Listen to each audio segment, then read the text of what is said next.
مبارک مہینہ ہے،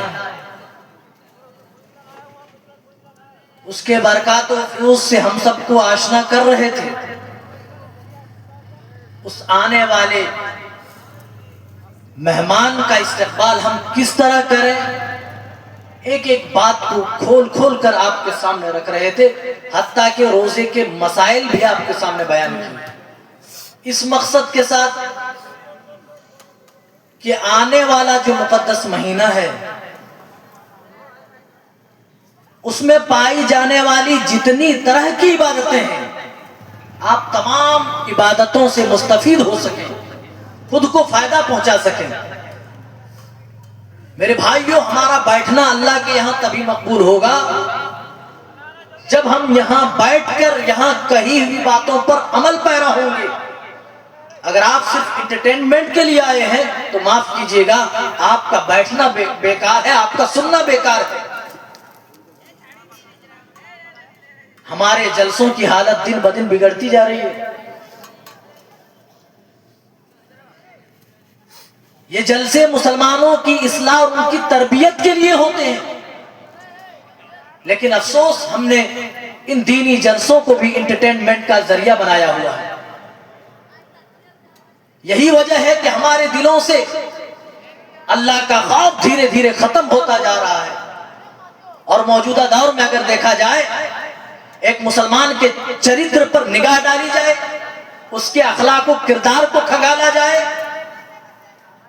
تو اس کے کردار سے آپ کو کہیں ایسا نہیں لگے گا کہ اس کے دل میں کہیں بھی تھوڑی بھی جگہ خوف الہی سے پورا، دل کا پورا علاقہ، پورا حصہ اللہ کے ڈر سے خالی ہو گیا۔ میرے بھائیوں، یاد رکھیے، یہ بڑی بڑی عبادتیں، چاہے نماز ہو، روزہ ہو، حج ہو، زکوٰۃ ہو، جتنی بھی طرح کی عبادتیں ہیں، تمام عبادتوں کا جو محصل، جو مقصد ہے، وہ یہی تقویٰ ہے، اللہ کا ڈر ہے۔ اگر ہمارے سینوں میں اللہ کا ڈر ہی نہیں رہے گا تو یاد رکھیے، ہمارے لاکھ جتن، ہماری لاکھ کوششیں، اس کے باوجود بھی اللہ کے ہاں رائے گا اور بیکار جائے گا۔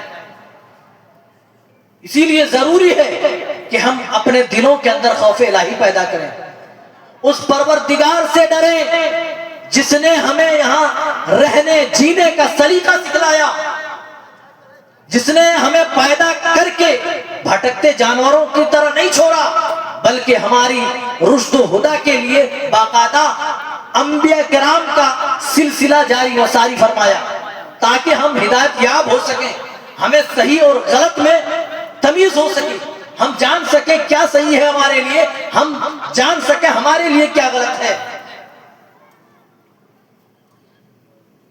اللہ کا ڈر اتنا ضروری ہے۔ جو آیت کریمہ ہم نے پڑھی ہے، چلیے وہیں سے بات کا آغاز کرتے ہیں۔ یا ایھا الذین آمنوا، اے وہ لوگوں جو ایمان لائے ہو، اتقوا اللہ، اللہ سے ڈرو۔ اللہ تعالیٰ خود اپنی ذات سے ڈرنے کا حکم دے رہا ہے۔ میرے بندو، تم اپنے پروردگار سے ڈرو، اپنے مالک سے ڈرو، اپنے خالق سے ڈرو، اپنے اللہ سے ڈرو۔ کیسے ڈرنا ہے وہ بھی بتایا، حق تقاتی، جیسے ڈرنے کا حق ہے۔ اگر تفصیل میں جائیں گے تو بات بڑی لمبی جائے گی، اسی لیے اختصار کے ساتھ آگے بڑھیں گے۔ اور اللہ آگے کہہ رہا ہے، وَلَا تَمُوتُنَّ إِلَّا وَأَنْتُمْ مُسْلِمُونَ۔ اے ایمان والے بندو، جس ایمان کی دولت تم پائے ہو، ہم نے تمہیں عطا کیا ہے، وہ ایمان تا زندگی تمہارے سینوں کے اندر ہونا چاہیے۔ اگر ایک آدمی زندگی بھر ایمان کے ساتھ رہے، لیکن وفات سے چند گھنٹے پہلے اگر ایمان سے ہاتھ دھو بیٹھے، مرتد ہو جائے، کافر ہو جائے، ارتداد کی رائے اختیار کر لے، تو اس کے ایمان کا کوئی فائدہ نہیں۔ اسی لیے اللہ کہہ رہا ہے، میرے بندو، جہاں تمہیں مجھ سے ڈرنا ہے، تمہاری کوشش یہ ہونی چاہیے کہ تمہارے ایمان کی محافظت ہو، تم اپنے ایمان کی سرکشا کرو، اس کی حفاظت کرو۔ تمہارا ایمان کہیں پر بھی کسی بھی وقت لٹنا نہیں چاہیے، تم سے جدا نہیں ہونا چاہیے، تمہاری موت بھی آئے تو اس حال میں کہ تمہارے پاس ایمان موجود ہو، تمہارے پاس یہ پیارا دین اسلام موجود ہو۔ اللہ کا ڈر اتنا ضروری ہے۔ اللہ تعالیٰ نے کہیں پر پوری مانوتا کو خطاب کرتے کہا، او مانو گڑ، او انسانوں، تم اپنے پروردگار سے ڈرو۔ یہاں مومنوں سے خطاب ہے، یا ایھا الذین آمنوا اتقوا اللہ، اے ایمان والو، اے مومن بندو، تم اللہ سے ویسے ڈرو جیسے ڈرنے کا حق ہے، اور تمہاری موت نہ آئے مگر اسلام کی حالت میں، ایمان کی حالت میں۔ اب سورہ حج کی ابتدا آپ کیجئے، اللہ وہاں پوری مانوتا کو خود سے ڈرنے کی تعلیم دے رہا ہے اور حوالہ ربوبیت کا دے رہا ہے۔ یا ایھا الناس اتقوا ربکم، او انسانوں، او آدم کے بیٹو، اپنے رب سے ڈرو۔ پوری انسانیت سے اللہ کہہ رہا ہے، اے انسانوں، تمہارے اندر اپنے رب کا ڈر ہونا چاہیے۔ اے مومنوں، اے مسلمانوں، تمہارے اندر اپنے رب کا ڈر ہونا چاہیے، اللہ کا خوف ہونا چاہیے۔ یہی اللہ کا ڈر ہے میرے بھائیوں جو ہمیں نیکیوں کی طرف راغب کرتا ہے، یہی اللہ کا ڈر ہے جو ہمیں برائیوں سے بچاتا ہے۔ اگر ہمارے دلوں سے اللہ کا ڈر ختم ہو جائے تو اللہ کی قسم ہم نیکیاں کرنے کی توفیق نہ پائیں گے، ہم برائیوں میں دن بدن گھستے چلے جائیں گے، حتیٰ کہ اپنا نام اعمال ہم سیاہ کر لیں گے، اپنا دل تک کالا کر لیں گے، دل کو لوک کر لیں گے۔ کیونکہ پیارے نبی فرماتے ہیں جب کوئی بندہ نافرمانی کرتا ہے، گناہ کرتا ہے، اس کا پروردگار کا حکم توڑتا ہے تو اس کے دل پر ایک سیاہ دھبا ڈال دیا جاتا ہے، ایک سیاہ نقطہ ڈال دیا جاتا ہے۔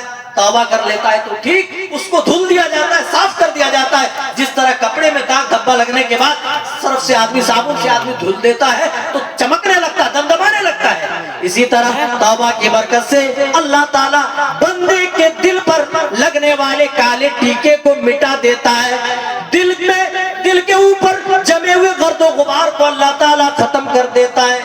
لیکن اگر غلطی پہ غلطی کرے، توبہ نہ کرے، اللہ کی طرف رجوع نہ کرے میرے بھائیوں، تو یہی نافرمانیاں دل لوک ہونے کا سبب بن جاتی ہیں، پھر ہمارا دل لوک ہو جاتا ہے، پھر قرآن کی آیتیں ہمارے اوپر اثر انداز نہیں ہوتی۔ علماء اسٹیجوں سے بیان کرتے ہیں اے لوگوں اللہ کا ڈر پیدا کرو، لیکن ہمارے سینوں تک یہ باتیں نہیں گھستی۔ کیوں نہیں گھستی؟ ہم گناہوں کی کثرت سے اپنے دل کو ہم نے لوک کر لیا ہے میرے بھائیوں، اس لیے ہمیں ان سب چیزوں کی پرواہ نہیں ہے۔ چاہتے ہو تمہارے دل کا لوک کھل جائے، اپنے اندر اللہ کا ڈر پیدا کرو۔ پیارے نبی صلی اللہ علیہ وسلم صحابہ کے درمیان ہیں اور آپ واعظ و نصیحت کر رہے ہیں، اسی طرح تقریر کر رہے ہیں، فرما رہے ہیں۔ حضرت ارباز بن ساریہ بیان فرماتے وَعَدَنَا رَسُولُ اللَّهِ صلی اللہ علیہ وسلم مَوْعِظَةً بَلِيغَةً ذَرَفَتْ مِنْهَا الْعُيُونَ وَجِلَتْ مِنْهَا الْقُلُوبُ۔ کہتے ہیں پیارے نبی نے ایک دفعہ ہمارے درمیان واعظ و نصیحت فرمائی، آپ کے جو ناصحانہ کلمات تھے اتنے جامع تھے، آپ کی نصیحت کرنے کا انداز اتنا پیارا تھا، وجلت منها القلوب، آپ کی نصیحت سن کر ہمارے دل دہل گئے، وجلت منها القلوب، ہمارے دل دہل گئے، ذرفت منها العیون، ہم سب کی آنکھیں بھیگ گئی، ہماری آنکھیں زار و قطار رونے لگی، ہماری آنکھیں اشکبار ہو گئیں۔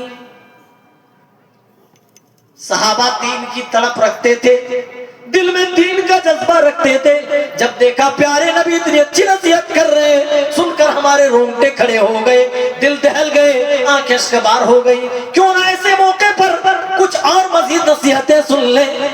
صحابہ اٹھے، کہنے لگا یا رسول اللہ کأنہا موعظۃ مودع فاوصینا، اللہ کے رسول آپ نے جو ناصحانہ کلمات ہمارے درمیان ارشاد فرمائے، آپ نے جو نصیحت کے طور پر باتیں کہی ہیں وہ اتنی پیاری ہے، اتنی پیاری ہے، ہم چاہتے ہیں کہ آپ مزید ہمیں کوئی اور نصیحت اور وصیت کریں۔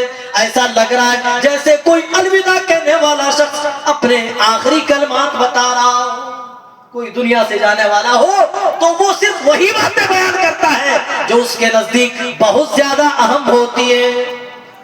کہا اللہ کے رسول ایسا ہی لگ رہا ہے جیسے کوئی الوداع کہنے والا الوداعی کے کلمات کہہ رہا ہے. کیوں نہ ایسی گھڑی میں ہمیں اور کچھ مزید وصیت کر دیں, ہمیں کچھ اور رہنمائی کر دیں, کیوں نہ آپ ہمیں اور تھوڑی دیر سمجھا دیں.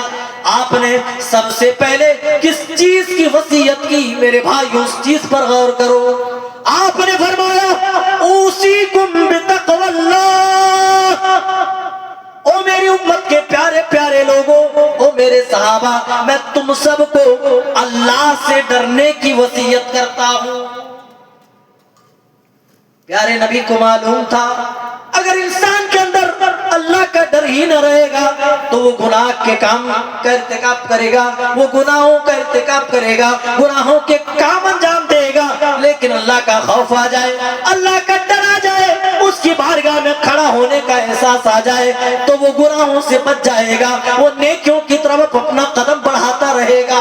اسی لیے فرمایا میری امت کے پیارے پیارے لوگوں, میں تمہیں نصیحت کرتا ہوں اللہ سے ڈرنے کے معاملے میں. اوصیکم بتقوی اللہ, میں تم سب کو اللہ سے ڈرنے کی وصیت کرتا ہوں. تم اللہ سے ڈرتے رہنا, ہر حال میں اللہ کا ڈر تمہارے سینے کے اندر موجود ہو. ایک دوسری حدیث میں کیا فرمایا وہ سنیے. آپ نے فرمایا اے میری امت کے لوگوں,